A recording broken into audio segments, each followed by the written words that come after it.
नमस्कार, मैं हूं नीलू। तो देखिए, जिस तरह से वेनेजुएला में हालात है, अमेरिका ने जिस तरह से वहां के राष्ट्रपति को अपनी हिरासत में लिया, उसके बाद से अब दो देश ऐसे हैं जिनका बयान इसे लेकर सामने आया। वैसे तो दुनिया भर में इसको लेकर चर्चा हो रही है, वहां के राजनयिक इसे लेकर तरह तरह के बयान दे रहे हैं, लेकिन मामला चूंकि ईरान से अब जुड़ता दिखाई दे रहा है, इसको लेकर रूस और चीन ने क्या कहा है, क्योंकि देखिए इंटरकनेक्टेड है ये पूरा मामला। आज चर्चा इसी पर होगी कि किस तरह से ये दो मामले जुड़े हुए हैं और उसको लेकर रूस और चीन की तरफ से किस तरह का बयान आया है। बातचीत आज इसी पर होगी। मयंक मेरे साथ है। मयंक, जिस तरह से वेनेजुएला पर हमला हुआ और उसके बाद वहां के राष्ट्रपति को हिरासत में लिया गया, उन पर मुकदमा चलाया जा रहा है अमेरिका की तरफ से, दूसरी तरफ हमने देखा बीते दिनों किस तरह से ईरान पर हमले किए गए। अब इन दोनों को जोड़कर जिस तरह से रूस और चीन की तरफ से बयान आए हैं, क्या है वो बयान, किस तरह की हिदायत ट्रंप को? देखिए, सीधा हम पॉइंट पर आते हैं। बहुत सारे लोग बार बार ये सवाल पूछ रहे हैं हमारे व्यूअर्स कि क्या वेनेजुएला के बाद ईरान पर हमला हो सकता है, और इसको लेकर अब चीन और रूस क्या सोचते हैं, उन्होंने क्या कहा है। आप 5-6 बड़े डेवलपमेंट नोट करिए। जब से वेनेजुएला पर हमला हुआ है उसके बाद से रशिया और चाइना के जितने सैटेलाइट्स हैं वो सब ईरान को मॉनिटर कर रहे हैं। मिडिल ईस्ट में अमेरिकन फोर्सेस अगर जरा भी तिल बराबर भी अगर मूवमेंट करती हैं तो रशिया और चाइना के सैटेलाइट्स ने अमेरिकन जितने बेसेस हैं सब पर गिद्ध की तरह जो है नजरें, बाज की तरह नजरें गड़ाई हुई हैं। बात नंबर 1। बात नंबर 2, एक बड़ी फोन कन्वर्सेशन हुई है पुतिन और खामेनेई साहब के बीच में, पुतिन और जिनपिंग के बीच में, और उसके बाद बताया जाता है कि ईरान और चाइना के बीच में भी बड़ा डिस्कशन हुआ है कि अब आगे क्या करना है। और ये जो वेनेजुएला पर हमला हुआ, इसके बाद जो डेवलपमेंट हुए हैं रूस, ईरान और चाइना के बीच में, आप इसको दूसरे शब्द में कह सकते हैं कि रूस और चीन ने यह फैसला कर लिया है कि अब दोनों ईरान की ढाल के रूप में काम करेंगे। किसी सूरत में मिडिल ईस्ट में अमेरिका को वो नहीं करने दिया जाएगा जो लैटिन अमेरिका में हुआ, जो वेनेजुएला में हुआ। यानी दूसरे शब्दों में आप कहें कि रूस और ईरान ने बड़े दिनों बाद, जो काफ़ी समय से कयास चल रहे थे कि कितनी मदद करेंगे नहीं करेंगे, अब ये बड़ा फैसला हो चुका है कि किसी भी तरह का ईरान पर हमला सीधा सीधा रशिया और चाइना के खिलाफ अमेरिका का हमला माना जाएगा। ये बात आपसी मुलाकात में, बैठकों में तय हो चुकी है। ईरान के जितने डिफेंस बड़े अधिकारी हैं वो रूस के अधिकारियों से लगातार चर्चा कर रहे हैं और चीन के अधिकारियों से चर्चा कर रहे हैं। यानी एक प्रकार से रूस और चीन ने डिसाइड कर दिया है कि बस इनफ इज इनफ। अब आप ईरान पर किसी भी तरह का हमला जो है वो वर्ल्ड वॉर की शुरुआत होगा ये। और इतना ही नहीं, तीसरी बड़ी बात, ये मैसेज अमेरिका को कन्वे भी कर दिया गया है कि अब आप इस तरफ आंख उठा के मत देखिए। आपने वेनेजुएला में जो किया उसके बाद जो खबरें आई हैं, पुतिन बेहद नाराज हैं। बयान बहुत, पुतिन जो है बेहद नाराज है इस हमले के बाद से, और उन्होंने एकदम अलर्ट रहने को कहा है हर चीज को लेके। और इसी तरह चीन ने भी लिया है उसको। जिनपिंग तक कह दिया है। हाँ, जो आप कह रहे हो वो एग्जैक्ट मैं बयान बताता हूं। जो चीन का बयान है, we have never believed that any country can act as the world's police. वो कह रहा है, चीन कह रहा है, चीन के विदेश मंत्री जो है वांग यी, उनका ये बयान है कि अमेरिका ऐसे बिहेव करने की कोशिश कर रहा है जैसे दुनिया की पुलिस का कोई अधिकारी है वो काम कर रहा है। तो आपकी ये दादागिरी नहीं चलेगी। चीन ने बड़ा साफ संदेश दे दिया अमेरिका को। और वैसे ही पुतिन भी नाराज बताए जा रहे हैं। और इतना ही नहीं, इसके कई बड़े आगे परिणाम होने। अच्छा, आप एक बात और गौर करिए, रूस की तरफ से जो बयान आया है, चीन की तरफ से तो काफ़ी सारे बयान हैं ही कि उन्होंने जो है सख्त आलोचना की है। उन्होंने ये भी कह दिया है साफ में, विदेश मंत्री ने, कि दादागिरी बंद करिए, पुलिस की तरह काम करना बंद कर दीजिए।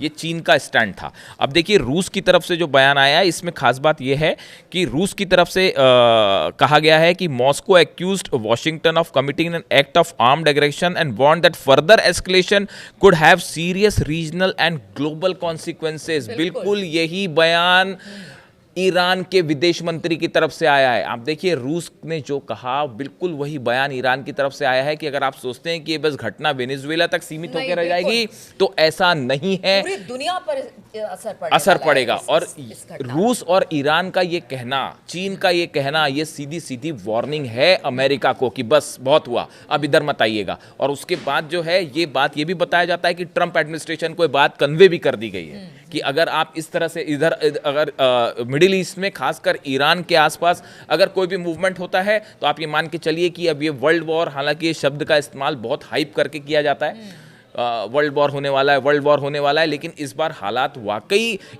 जिस तरह के बड़े बिगड़ने वाले स्थिति में है, क्योंकि पुतिन और चीन जो है वो उन्होंने तय कर देखिए, ट्रंप लगातार अगर चीन ताइवान पर किसी तरह से कोई अटैक है तो ये बहुत बड़ा बात आपने, यूक्रेन और रूस अगर किसी तरह से, तो उसमें वो शांति दूत बन के, लेकिन वहीं वेनेजुएला पर जिस तरह से उसने ट्रंप ने किया और जिस तरह का संदेश दिया, उसको लेकर कहा जा रहा है कि एक तरह से आप कह लीजिए कि आपने एक रास्ता खोल दिया है कि अब तो जिसको चाहे मन वहां जाए। बिल्कुल सही बात है, यही एक्सपर्ट्स कह रहे हैं कि वेनेजुएला पर जिस तरह से अमेरिका ने हमला किया, उसके बाद ताइवान पर चीन का हमला तय है। आप देखेंगे किसी दिन चाइनीज फोर्सेस जो है वो ताइवान में घुसना तय मानी जा रही हैं। बड़े एक्सपर्ट से मान रहे हैं कि ये जो हमला हुआ वेनेजुएला पर, इसके बाद रशिया को फ्री हैंड मिल चुका है, ईरान को फ्री हैंड मिल चुका है, यहाँ तक कि चाइना को भी, कि अब जो है वो अब वो डिफेंसिव होके चलने वाला जो वक्त है वो खत्म हो गया। अब देखिए जिस तरह से ये इन्होंने और हमला क्यों हुआ, इसके बारे में पूरी दुनिया जो है वो अपना राय साफ रखती है।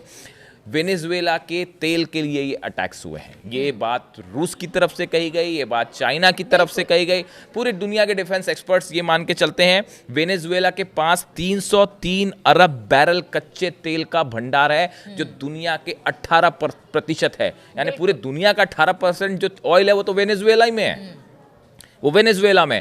और अगर आप बात करें कि कुल तेल की, दुनिया के कुल तेल का जो 5% है, 5वां भाग जो है, 5% नहीं, 5वां हिस्सा वो जो है वो वेनेजुएला के पास है। और अभी हमारी चर्चा हो रही थी कि नीलू जी से यही हमारी चर्चा हो रही थी, उसमें यही बात, चर्चा का मुद्दा यही था कि देखिए आप ईरान के ऑयल रिजर्व्स पे कब्जा नहीं कर पाए, ऑयल रिजर्व पे आप ईरान के कब्जा नहीं करवाए। पिछला जो अटेम्प्ट था ये वेनेजुएला पे जो हमले हुए, ये एक बड़ी प्लान का बड़ा हिस्सा है। ऐसे काफ़ी सारा डिफेंस एक्सपर्ट मान के चलते हैं कि ईरान के जो ऑयल रिजर्व्स हैं इनको भी इसी तरह शायद कैप्चर करने की कोशिश थी। ईरान में सत्ता परिवर्तन की कोशिश थी, तो वहाँ तो लेने के देने पड़ गए। और देखिए पूरे मिडिल ईस्ट पर अगर निर्भरता कम हो जाएगी अगर अमेरिका वेनेजुएला में बैठ जाएगा। बिल्कुल, बस यही बड़े सारे लोगों की यही राय है कि ऑयल के लिए ही ये हमले हुए। और मिडिल ईस्ट में अमेरिका का एक बड़ा प्लान फेल हो गया, इजराइल का प्लान फेल हो गया। जिस तरह से ईरान पर हमले हुए, ईरान ने जो है वो इतनी मिसाइल्स मारी इजराइल के ऊपर कि इजराइल जो है वो इस कगार में पहुंच गया कि भाई सीज फायर करवाना पड़ा। अमेरिका का जो कब्जा होना चाहिए था ईरान पर वो नहीं हो पाया, जिसकी मंशा थी। वहाँ पे ना वो खामेनेई साहब की सत्ता को बदल पाए, ना ईरान को हरा पाए, और बल्कि हुआ ये कि ईरान ने और मिसाइल्स दाग दी और अमेरिकन बेसिस पे भी मिसाइल्स दाग दी। उसके बाद अब हालात ये हैं कि जो हम बात कर रहे थे, बड़े फैसले जो बार बार पूछा जा रहा है कि रूस और चाइना क्या करेंगे, पिछले 7 दिनों के अंदर बताया जा रहा है कि 7 से 8 कार्गो प्लेन्स रशिया के उतर चुके हैं तेहरान में। ये बड़े IL-76 बड़े कार्गो प्लेन्स हैं जो कि धीरे धीरे रोज तेहरान पहुंच रहे हैं। तो अब बड़ी साधारण सी बात है कि वहाँ क्या पहुंचता होगा, आप भी सोच लीजिए फिर। और इसी तरह से ईरान को भी साफ मैसेज दिया गया है, और बताया जाता है कि ये मैसेज तो पुतिन की तरफ से खामेनेई साहब को भिजवाया गया है कि आप रेडी अलर्ट मोड में रहिए, पूरी अपनी सीमाओं पर जितने डिफेंस सिस्टम्स हैं, जो कि बताया जा रहा है कि S-400 रूस ने दे दिया है, सबको तैनात कीजिए, मिसाइल्स को तैनात कीजिए। यानी रशिया और चाइना अब इस मुद्दे पे अमेरिका की दादागिरी और बर्दाश्त करने को तैयार नहीं है। जब मन चाहा जिसके यहाँ वो आप घुस गए, जिसको चाहा रोक दिया, युद्ध रुकवा रहे हैं, तमाम चीजें इस वक्त ट्रंप कर रहे हैं। तो यानी अब ये दोनों देश खड़े हैं, ये अब और मनमानी। देखिए ये बात हो रही है किसकी, मिलिट्री वाली, की वॉर वाली सिचुएशन की। ईरान के आसपास अगर किसी तरह के हमले होते हैं तो क्या करना है और क्या होना, उसको लेकर एक बड़ी चर्चा जो है वो ये तीनों देशों के बीच में ऑलरेडी हो चुकी है। अब इसका एक दूसरा एस्पेक्ट देखिए, ये बात सिर्फ वॉर तक सीमित नहीं रहेगी, मतलब सिर्फ मिलिट्री वॉर तक, एक बड़ा टैरिफ वॉर फिर से देखने को मिल सकता है। बड़ा व्यापार युद्ध छिड़ने वाला है, आप इसका अंदाज लगाइए। देखिए चाइना में जो है in 2024 China bought about 1.6 billion worth of Venezuelan goods. 1.6 बिलियन US$ का वेनेजुएला से सामान खरीदा है चाइना ने 2024 में। और अगर हम ऑयल की एक्सपेंडिचर की बात करें तो जो आंकड़े ऑफिशियली हैं वो तो 2018 के हैं। By 2018 China state oil firms had invested around 4.6 billion US dollars in Venezuela. ये 2018 के आंकड़े हैं कि उस समय तक 4.6 बिलियन डॉलर्स का इन्वेस्टमेंट चीन वेनेजुएला में कर चुका था। यानी मोटा मोटी तौर पर व्यापार चाइना का वेनेजुएला से बहुत ज्यादा है। अगर अमेरिका वहां पर घुसता है सब और किसी हवा तरह में, का सब खत्म, तो सब खत्म। ये चीन के लिए बहुत बड़ा झटका है। जितनी ऑयल कंपनीज हैं बड़ी चाइना की और जो डील कर रही थी वेनेजुएला के साथ, बिलियन डॉलर्स का व्यापार है, सबका सब रुक चुका है इस समय। और इस बात को लेकर जिनपिंग बेहद नाराज है। देखिए, ये सीधा सीधा ट्रेड वॉर बात सिर्फ ऐसे नहीं होती कि भाई मिसाइल दाग दी और राष्ट्रपति को उठा के ले गए और बात वहां खत्म हो गई। ये शुरुआत है एक बड़े टैरिफ वॉर की, एक बड़े व्यापार युद्ध की, ट्रेड वॉर की नई शुरुआत हो चुकी है अमेरिका और चाइना के बीच में। और देखिए, ये जिस तरह से अमेरिका वेनेजुएला में इन्वेस्टमेंट था चाइना का, अब सबका सब रुक चुका है। आगे कौन वहां सत्ता में होगा? ट्रंप तो खुद ही कह चुके हैं कि हमारी कंपनीज अब वहां से तेल निकालने का काम करेगी।